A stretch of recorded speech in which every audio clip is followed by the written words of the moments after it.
Hello, this is Scarlet and Rage podcast. Thank you for taking the time to watch. As you know, or at least as you are learning, this is an Ohio State centric podcast with a focus outwardly on the other most, relevant teams in the Big Ten. And we will give all of the Big Ten some coverage. And in that, we also will dip down and cover the matchups out of the SEC and how the Big Ten compares. So hopefully you're kind of beginning to see what type of podcast we are trying to put together. And this is the episode that will focus primarily and really totally on the Ohio State Buckeyes. I will say before we get into anything, Jay, that I picked Michigan to lose and they lost worse than I even picked them to lose. Not a good performance by Michigan. Definitely time to start to panic in Ann Arbor. But we will do a full follow-up episode discussing that in the near future. Michigan fans, as much good as we had to say last year, I think it's going to be a little different this year. We're gonna try to call it non-biasedly and tell the truth. And right now, things do not look good. But let's get into the Ohio State Buckeyes with a dominant performance over Western Michigan of the MAC. And Jay, before I pass it to you, I just want to say some people will dismiss and belittle and say, oh, well, yeah, they destroyed a MAC team. So what? And yes, it is a MAC team. I will give you that. I'm not going to deny that. However, this is the MAC that just beat Northern Illinois, a top 10 team, in fact, top 5 team in Notre Dame. This is the MAC that just took the number 8 Penn State Nittany Lions to the line, losing by only a touchdown with a game that was in jeopardy in the fourth quarter. This is the MAC that this same Western Michigan went over and had a relatively competitive game in Madison against Wisconsin. So the MAC is not bad football. It's not obviously national championship level or top 25 level in most cases, but it is not a bad level of football. And Ohio State thoroughly and completely dominated it. Could have done whatever they wanted to, almost like a Division I wrestler, going up in a match against a kid in junior high. They just did what they wanted. So, Jay, I think you were pretty pleased. I don't think that rage mode is going to surface too much in this episode. Tell us your thoughts. Well, Michael, rage mode is certainly not going to surface with Ohio State. I'm very excited about what Ohio State put on the field last night. That is exactly what you would want out of a team that's supposed to be a national championship winning team this season, especially again, competing against the SEC. But I will tell you something, Michael, before we do a deep dive into Ohio State, there is a team about 2.5 hours away from me. Get on the interstate 85 here, follow it all the way into Raleigh, North Carolina. Michael, remember I told you last week I was going to attend the North Carolina State versus Tennessee game here in Charlotte, North Carolina. Did you happen to watch any of that game? I did not watch very much of the game at all. I saw a few highlights. However, I did follow the score, and it was an absolute massacre. I actually thought it would be bad and we would be burying NC State. I made mention of that. I was hoping not. It came to fruition, but not only did it come to fruition, Michael, it was an absolute slaughterhouse bloodbath.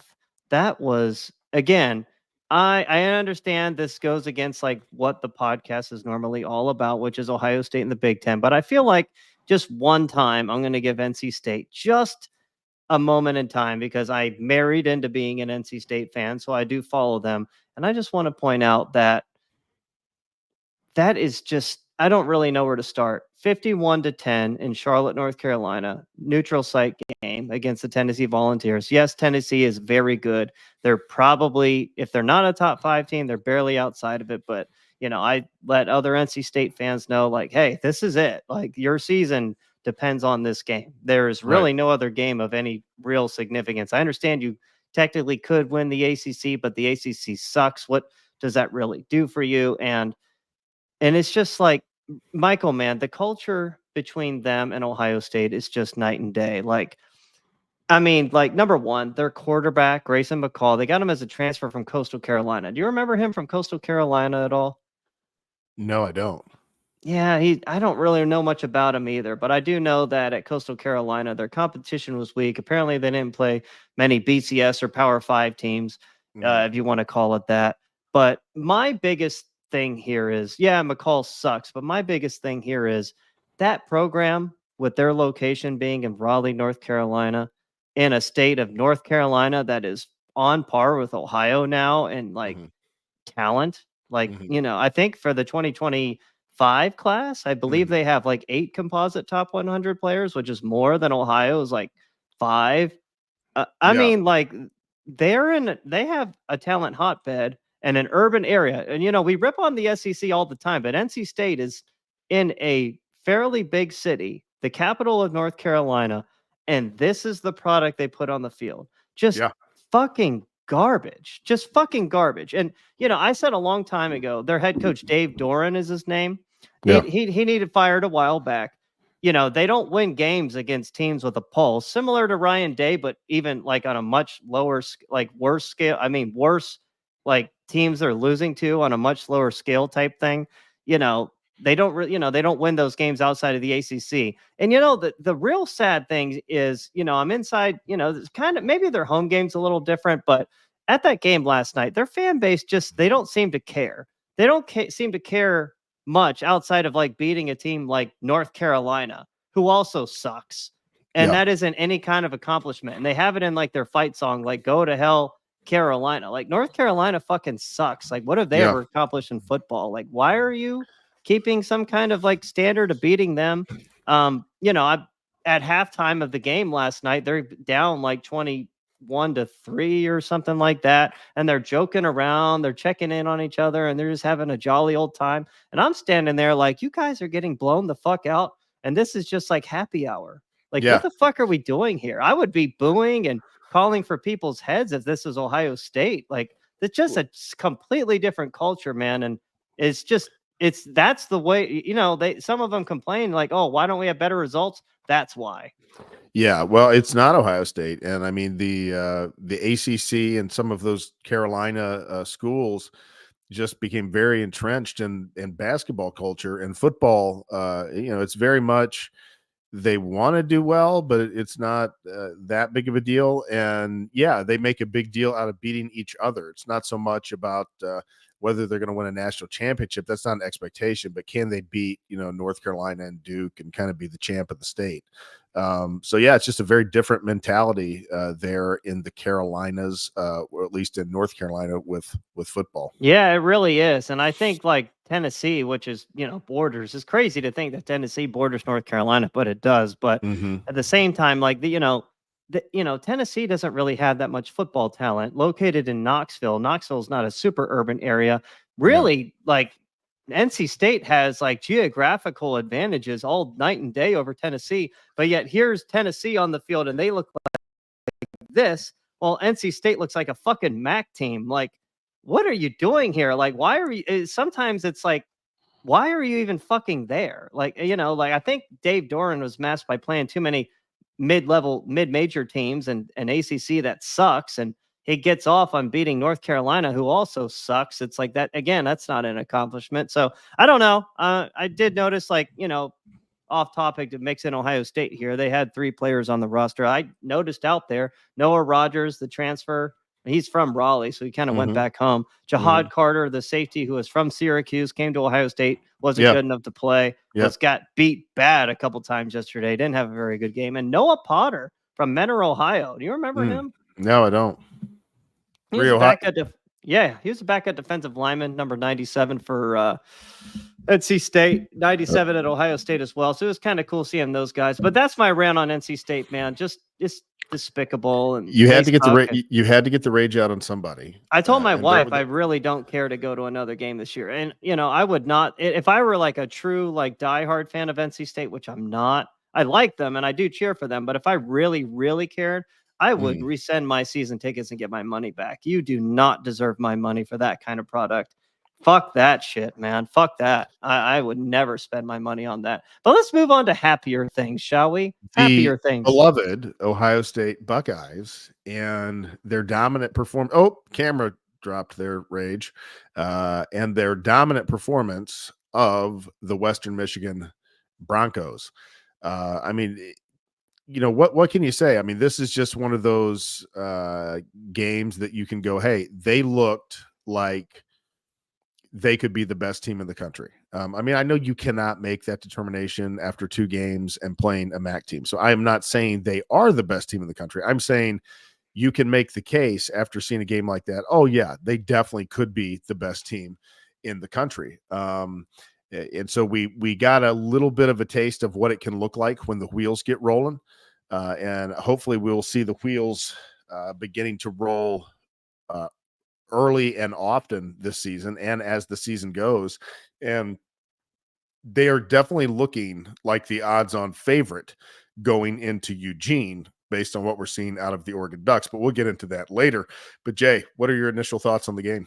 Initial thoughts from a 20,000-foot perspective, Michael. Again, I didn't watch the whole game. I just literally caught a replay of it on Big Ten 60-minute football or whatever, Big Ten replay. But I did Mm. get enough of it. And I really watched the highlights a lot because obviously I was at another game, but I was trying to watch as much as I can. But that, like I said earlier, that is what we wanted to see last week against Akron. And Western Michigan's a better team than Akron. Are they Yep. much better? No, but they are better. Yep. They did Definitely give better. Wisconsin pretty much everything they handled. Wisconsin didn't put them away until like 5 minutes left in the fourth quarter finally. And Ohio State, that's what you want to see. That's the type of performance that's going to, that's the kind of talent you need to see. Maybe not the type of performance, but the type of talent and the play calling you need to see to be able to beat like teams like Georgia, Alabama, Tennessee, Ole Miss, Missouri.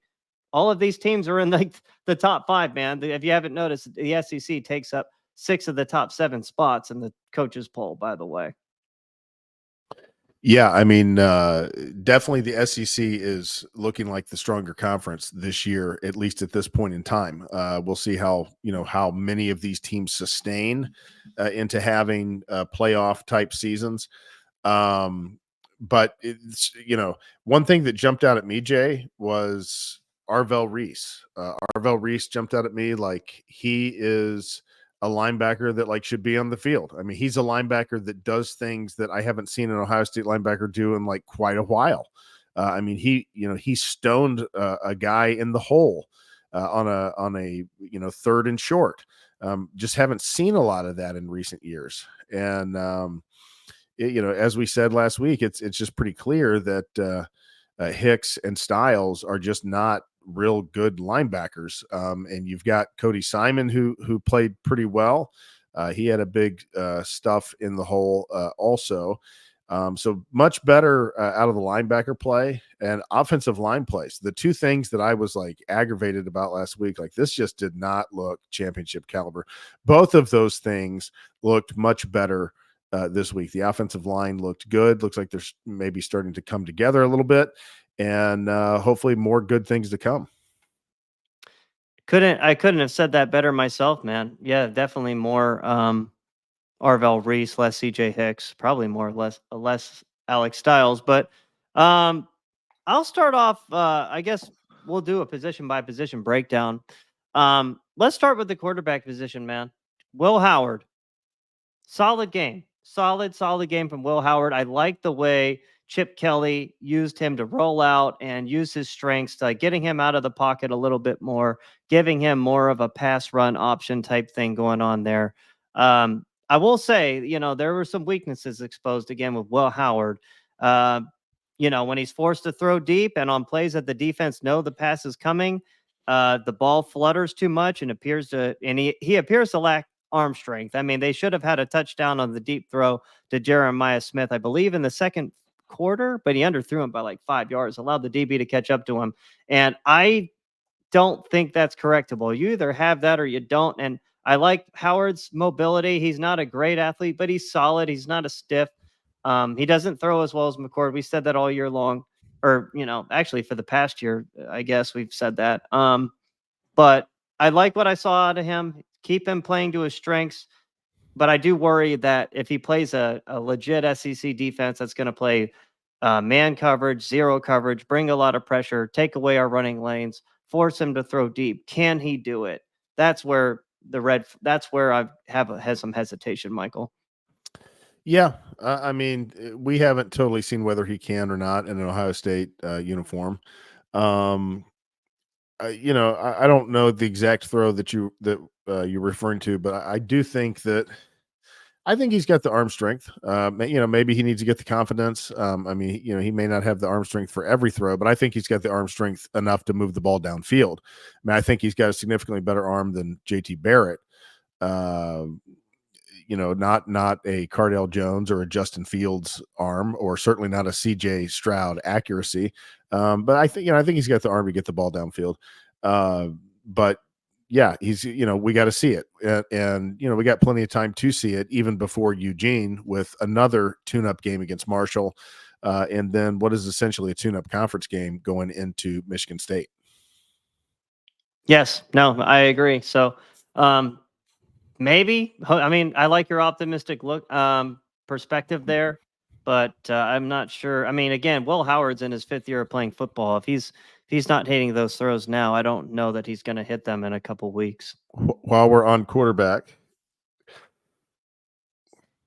a glimpse of the future, and Julian Sain had a very nice play with the play action and stepping to the side and throwing just zipping a very, it was a bullet, but it was a very catchable ball for a touchdown. So that's maybe a foretaste of good things to come out of Julian Sain. Very smooth looking, but he's also very small. I mean, you can tell he's a true freshman, and he's only like 6 feet tall. That's a knock against him, but you can tell he's just got the mechanics down. I mean, he was the number 1 quarterback in the country ahead of even Dylan Raiola. He won the Elite 11 out there, and I think, where is the Elite 11 held? I think it's held in California. I don't actually know where it's held. I think it moves. Anywho, yeah, we definitely saw some glimpses there. I would hope to see some more glimpses against Marshall and other shitty Big Ten teams. Moving on to running back, Michael. But dude, hey, Quinshon Judkins, man, I know I talked a lot of shit about you a week ago, but you're redeemed, sir. You are redeemed. That is all. Wow, you have redeemed yourself. What did I say last week? I said I think we're gonna like what we see out of Quinshon Judkins. Did I not say that? Well, I think I liked what I saw, but he was there. Like, he looked pretty terrible against. I'm like, what is going on here? He didn't get untracked, but I mean, he got untracked this game, and we get to see what he looks like moving in space, and he looks like a legit top level back. I mean, is he like Bo Jackson? No, but is he a very good back? Yes.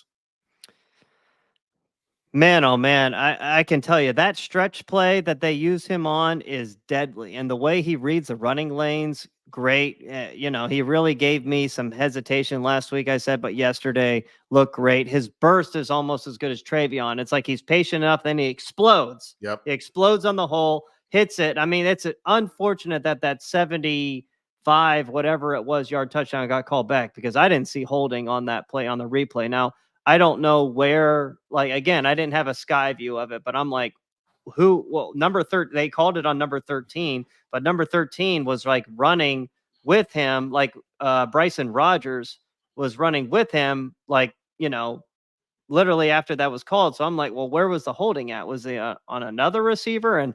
And they showed it, and it was like kind of ticky tack. And I'm like, man, they really screwed him hard right there. Yeah, they did. He would have had either close to or over 200 yards if they would have not called that back. But as it was, he had like 108 on maybe about 8 or 9 carries, 10 carries, something like that. So very, very good game. Speaking of yards, man, did you see the end box score of this game? Did you happen to see the yard comparison between Ohio State and Western Michigan? No, what was it? It was 683 yards to 99. We not only shut them out, but we held them to 99 yards. Now, granted, they missed a field goal. They did miss like a 41-yard field goal on their second drive of the game. They kind of moved the ball, in spots, got into field goal range, missed it, but under 100 yards is very impressive. I don't care who you're playing. Yeah, no, that really is. It's very, very good. So hopefully we'll continue seeing good things out of that D. But yeah, rounding out the running backs, Travion, I mean, it was fine. It wasn't, he didn't really break anything or have any of his big type of moments that he can. And James Peoples continued to look like he was a good pickup. James Peoples is looking like the future, man. That guy is looking like he might be more talented than anyone. Travion, Quinshawn, that running back, he is the dude of the future, man. Like, I see everything in him. He's burst, he's got power, he's elusive. Wow, having him as like a number 3 running back, talk about underranked. That guy should have been a composite 5-star from what I've seen. And he was, I don't even know if he was a composite top 100. I think he was barely a composite top 100 player, but I can tell you that from what I've seen of Jordan Marshall at Michigan, he impresses me a lot more than Jordan Marshall. That's for sure. The Mauler running back. Yeah. I was just about to say that is you got to give Ryan Day and company credit on that. Certainly we were aggravated to lose a highly rated back out of your own backyard to Michigan. But I think that Ohio State ended up getting the better of the two backs. Yeah, I think the thing is Ohio State wanted both of them, but Sam Williams-Dixon also impresses me. He just looks smooth and glides. And again, these are MAC teams he's running against, but same time, he looked good. I mean, he looked good running on air. He just looks like a great athlete. Man, offensive line. I know we ripped on them a week ago, but they look great, man. They look great. The biggest thing that I saw was their pooling was amazing. Josh Fryer, for instance, I'm pointing him out. He rolled on the Judkins sweep on his first touchdown. Just looked great, moving and being the lead blocker on Judkins' touchdown. He looked athletic. It's pretty amazing. Like he looks like a finished product now in that program. I mean, he is a 5th-year senior, or 5th-year senior, class of 2020, I believe. Yep. It's crazy, man. Class of 2020, 5th-year senior. Where does the time go? And Seth McLaughlin, man, just a home run pickup out of Alabama. There was a play, I believe, I don't know when it was, but I just happened to watch it on replay, and he was literally blocking 2 Western Michigan Broncos. Yeah, that was a much needed boost to that offensive line, and it looks like it's starting to pay off. Had specifics on the offensive line. I didn't like rewatch it. I watched the game and then I kind of rewatched bits and pieces of the game. Obviously it was pretty clear to, just watching the game that the offensive line blocked well. But I did not really get into specific guys and how they did. Obviously we do know that Donovan Jackson is still not back. So we hope that if he gets back and gets acclimated and gets in the swing, that the line will look even better as the season goes. Yeah, we definitely need Donovan Jackson back against like a front like Oregon or Michigan, or I don't know about Penn State. I don't know what their front looks like, but an SEC team. But Austin Sierreveld has held his own, man, the sophomore from our state. So really, really liking what I have there. But Michael, man, you want to take the wide receiver position, or do you want me to start with that? Well, I mean, I don't have any intricate analyses or breakdown of the wide receivers other than it's a very impressive group. Obviously Smith continues to impress. Carnell Tate, I think, is kind of getting that attitude of, hey, don't forget about me. I was a pretty big deal too. And so I think he's wanting to show what he can do. And Brandon Ennis on a really nice catch, and I'll go back and compliment the quarterback on it as well. There was a play in the first half, and it was actually covered very well. It was, the safeties passed off the man, and there was just a small window between the pass off. It was not a big college window because it was actually very good defense on it. And Will Howard read it. Brandon Ennis found that little window, and they hooked up for 15, 16 yards on that. Was that the 4th and 8 play? I believe it was 4th down. Yes. Yeah, And those are the kind of plays that can win championships, getting those kind of plays on 3rd and 8 and 4th and 8 and those kind of things. So I was glad to see that. Ennis he is kind of a Jalen Marshall type of receiver, just a little bigger. I think he's about 6 foot or so, 6'1" maybe. So a little bit bigger than Marshall, but I can see the comparison now because they are similar type receivers. Yeah, he's kind of in that Jalen Marshall, Bull, Jackson Smith, and Jigba. Although it looks like, again, he's only a true freshman right now. Or actually, no, Ennis is a sophomore. Yep. I've messed that up. Wow. So okay, well, so far maybe he's more of a Jalen Marshall then, because right now he doesn't seem as explosive as Jackson Smith and Jegba. I thought he would be. He's not, but he is good. He is good. Yeah. Man, oh man, just Jeremiah Smith, man.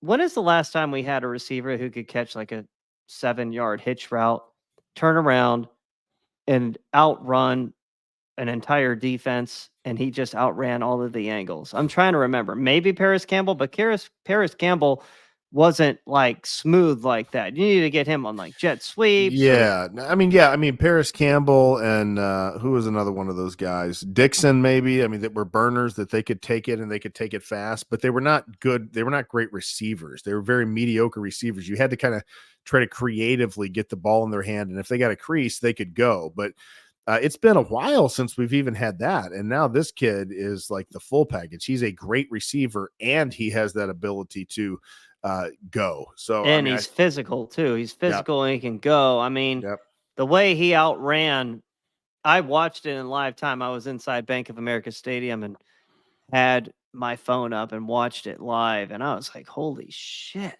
that was amazing. And you'd have to go back to maybe Ted Ginn. Is he as fast as Ted Ginn? No, nobody's as fast as Ted Ginn, but he is in that Ted Ginn, Joey Galloway,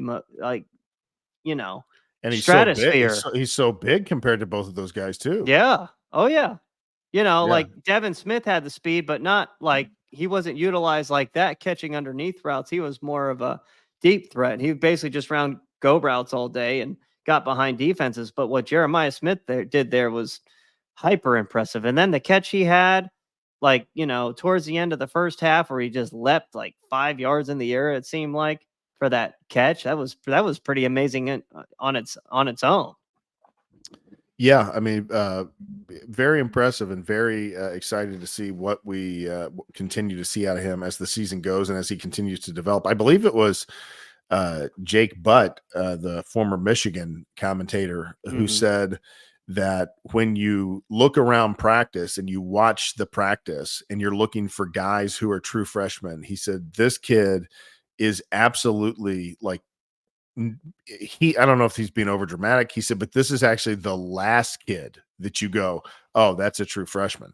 So that was pretty high praise by Jake Butt. But anyhow, moving on, I believe, to the defense now, Jay, correct? Where you want to start? Yeah. I guess we'll start on the defensive line, man. First name that pops out, and I feel like I was the first dude that beat this drum. I was ecstatic when we got him, but Caden McDonald, man, I know you mentioned, I think you were texting me in the game that Cody Simon made a play, but that was all created because of Caden McDonald and the interior. That dude just continues to stand out. He might be our best interior defensive lineman over Tyleek Williams. And I'll say it. I said it before and I'll say it again. Players like him aren't made in the Midwest very often. And when they, there are players like Kenneth Grant from Michigan, but I think Caden McDonald, while he's not quite as big, he's a little bit more explosive. So they're very similar players in that regard. But, he looked really good.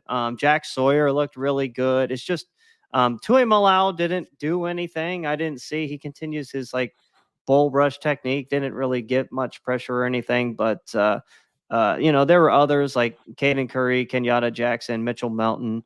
The defensive line, for the most part, didn't get a lot of pressure, but they, as a whole unit, I would like to find is there another unit in the country better, like from a depth standpoint? I don't think there is.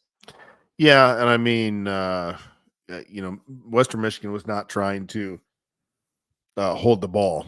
I mean, they were trying to get guys and and get rid of the ball. So, I mean, they were trying to make it neutralize the disadvantage they had on the offensive line, defensive line, the best that they could. But yeah, I mean, Kenyatta Jackson, there was another play where he really flashed. I can't say that he did, how he did the entire time, but there certainly was a play where he flashed, and I was like, oh boy, that's when he flashes, it's something that Tuamaloau and nor Jack Sawyer have.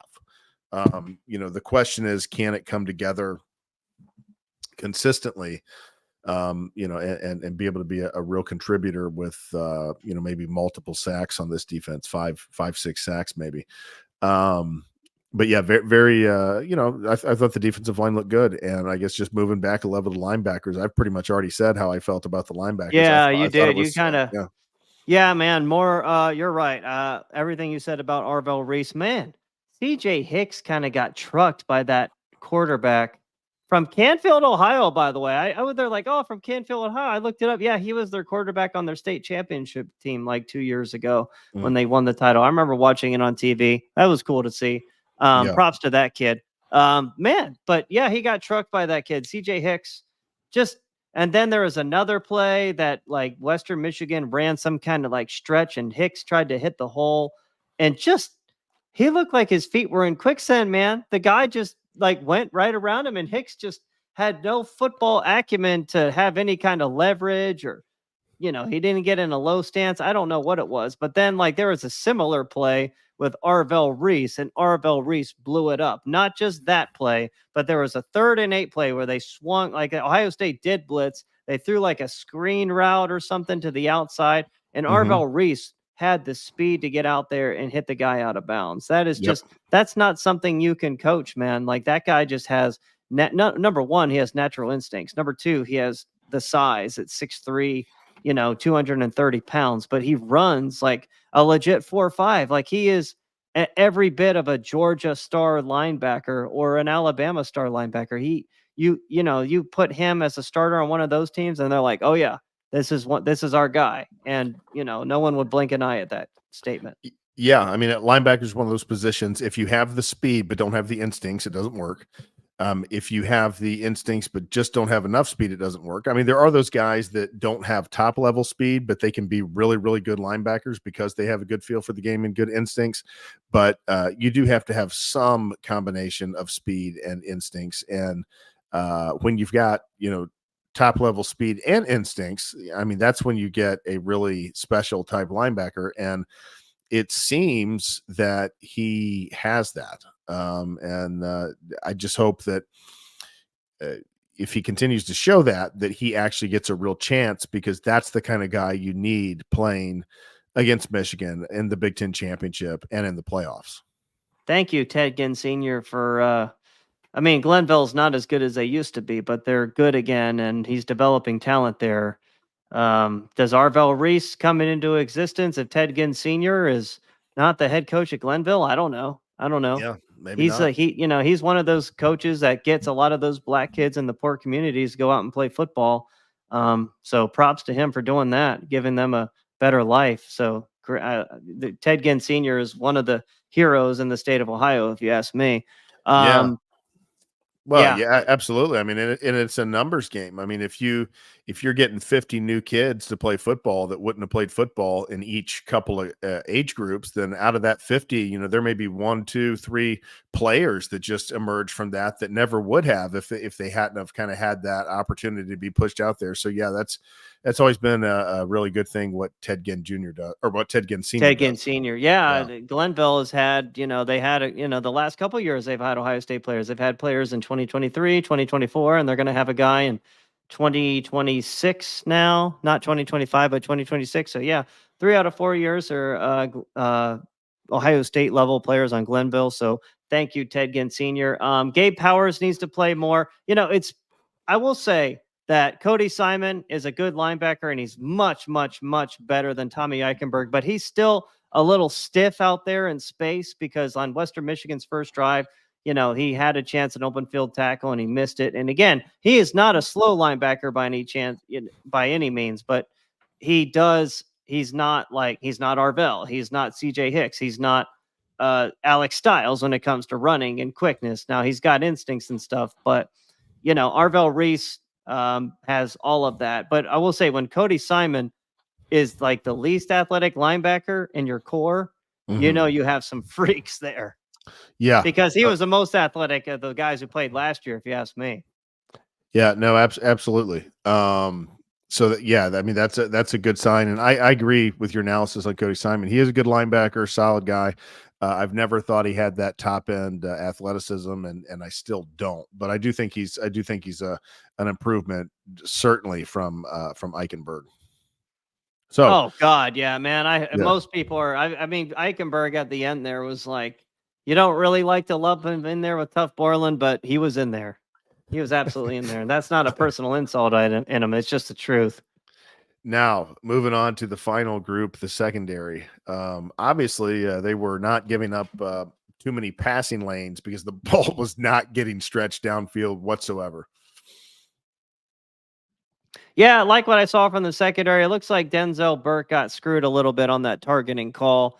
Uh, Davison Igbinosin, a little handsy. I mean, just who he is. He's a good corner, but he's almost like too sticky. And I wonder if he gets his hands on these people just because he's not confident enough in his hips to move with guys. So he has to put his hands on them. I don't know. But the player that finally stood out, man. I mean, we paid a lot of money for this guy. Caleb Downs. Caleb fucking Downs, man. Wow. Some of his tackles yesterday, he was just shot out of a cannon. And I'm like, he had that missed tackle against Akron. Actually, a couple missed tackles against Akron.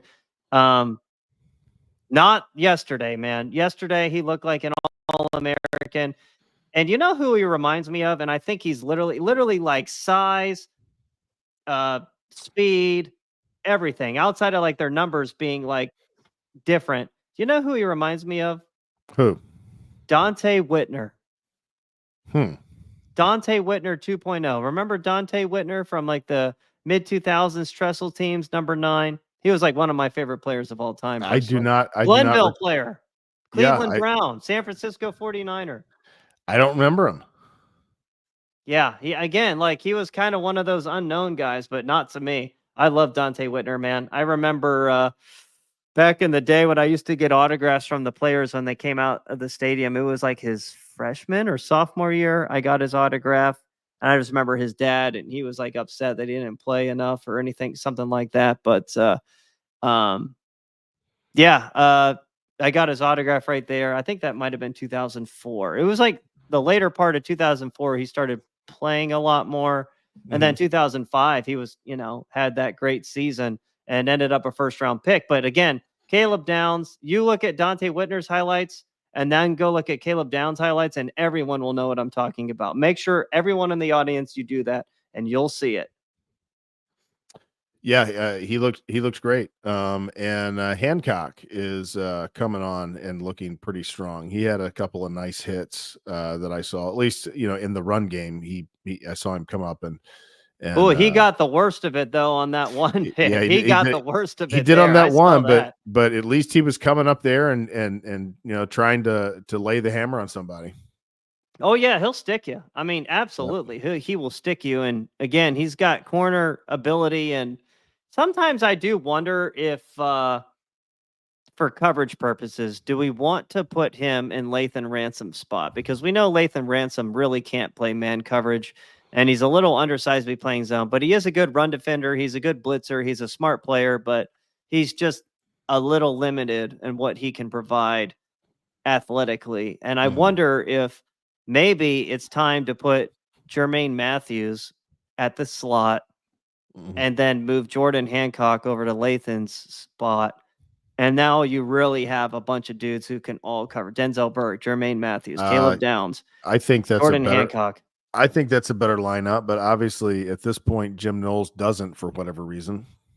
Yeah, again, that's kind of Jim Knowles, Ryan Day's downfall is favoritism and stuff. But again, their jobs are on the line, man. If they don't produce this year, they're all fired. So Yeah. I don't know why they wouldn't. They need to let it all hang out. Well, And Jay, you just hit a hot button issue amongst Ohio State fan base. Would Ryan Day get fired if he didn't make the playoffs, or if he made the playoffs and lost in an early round? Some people say yes. if he beats Michigan, then he won't get fired. Some people say yes. Some people are vehemently arguing no, that will never happen. Even if he doesn't make the playoffs, he would not get fired. Now, I don't know about that, but not making the playoffs, that would be a pretty catastrophic failure for this team. But let's not talk about such things like that because so I far, I what? don't. Again, I will say this, and I can boldly claim this. I don't see how there's a scenario Ohio State doesn't make the playoffs, and that's not really because of how good they are. It's more because of how bad the fucking Big Ten is. Yeah, well, and even at that, Ohio State's schedule is favorable, even within the Big Ten. I mean, they got to play Penn State and Michigan and Oregon. So, you know, uh, I mean, I guess only USC is the only other team this year that is good. I don't know. We really don't know what to expect out of Washington yet. They are 2-0, but yeah, Washington was struggling the other night, I believe, against Eastern Michigan. yeah. So I mean, the Big They only Ten won is like 30-9. They lost everyone from last year. the Big Ten has a couple of primary teams, being Michigan and Washington, that have lost a tremendous amount. And so it may take a year or two for them to kind of be able to reload. Oregon, I don't know. I'm just not sure that they're quite a top. I don't know that they're really a type of team that will be able to compete for national championship this year, but they're definitely a good team.